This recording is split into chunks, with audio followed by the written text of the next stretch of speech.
बेंगलुरु के M Chinnaswamy stadium में RCB की जीत के जश्न ने एक दिल दहला देने वाली घटना का रूप ले लिया।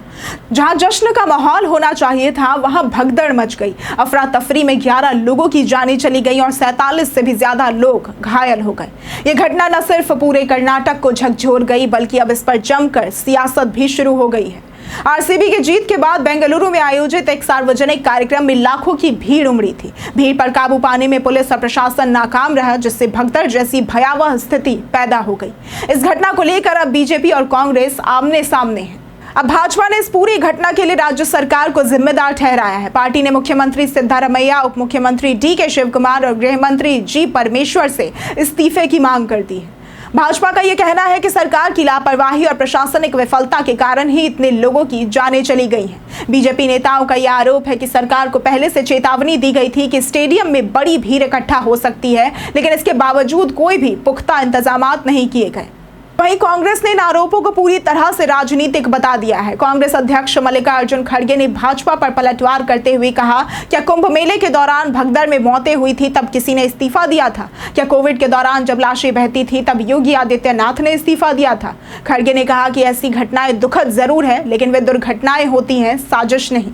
उन्होंने कहा कि इस घटना के बाद हमारे नेताओं ने भी माफी मांगी और जांच की प्रक्रिया शुरू हो चुकी है। खड़गे ने भाजपा पर राजनीतिक लाभ उठाने का आरोप लगाया और इसे नैतिकता की राजनीति नहीं बल्कि अवसरवाद की राजनीति बताया। अब कर्नाटक के मुख्यमंत्री सिद्धारमैया ने भी बीजेपी को आड़े हाथों लिया है। उन्होंने कहा कि भाजपा हर बार तथ्यों को तोड़ मरोड़ कर जनता को गुमराह करने की कोशिश करती है। इस्तीफे की मांग पूरी तरह से राजनीति से प्रेरित है। उन्होंने कई पुराने उदाहरण गिनाए कि जब भाजपा की सरकार थी तब ऐसे हादसों पर चुप्पी क्यों साधी गई थी। सिद्धारमैया ने कहा कि एक फ्लाईओवर के उद्घाटन के दिन उसका गिर जाना और 140 लोगों की जानें चले जाना, चामराजनगर में ऑक्सीजन की कमी से दर्जनों मौतें या कुंभ मेले में सैकड़ों की जान जाना, क्या तब किसी ने इस्तीफा दिया था? मुख्यमंत्री ने कहा कि सरकार इस मामले की जांच करवा रही है और पीड़ित परिवारों को इंसाफ भी मिलेगा। दोषियों के खिलाफ कार्रवाई की जाएगी, लेकिन भाजपा की मांग सिर्फ सियासी स्टंट है। हमें सबसे चौंकाने वाली बात यह है कि यह घटना टाली जा सकती थी। दरअसल 4 जून को बेंगलुरु के डिप्टी कमिश्नर ऑफ पुलिस ने राज्य सरकार को एक लिखित चिट्ठी भेजी थी, जिसमें यह चेतावनी दी गई थी कि आरसीबी की लोकप्रियता के कारण लाखों की भीड़ उमड़ सकती है। इस चिट्ठी में कहा गया था कि कार्यक्रम स्थल पर सुरक्षा बलों की भारी कमी है और सीसीटीवी निगरानी भी पूरी नहीं है।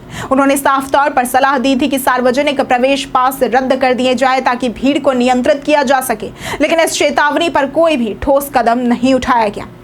अब इस घटना ने एक बार फिर यह साबित कर दिया है कि बड़े आयोजनों के लिए हमारी व्यवस्था कितनी असहाय साबित हो सकती है। एक तरफ जहां जश्न की खुशी होनी चाहिए थी, वहीं दूसरी तरफ कई घरों में मातम पसरा है। अब सवाल उठता है, क्या इस हादसे से कुछ सीखा जाएगा या ये भी महज एक और सियासी बहस बनकर ही रह जाएगा?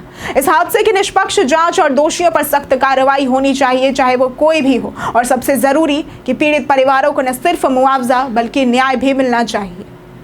अगर आपको आज की ये वीडियो पसंद आई हो तो इस वीडियो को लाइक करें, शेयर करें और साथ ही हमारे चैनल को सब्सक्राइब करना ना भूलें। आज के लिए सिर्फ इतना ही। वीडियो हमारे साथ बने रहने के लिए धन्यवाद।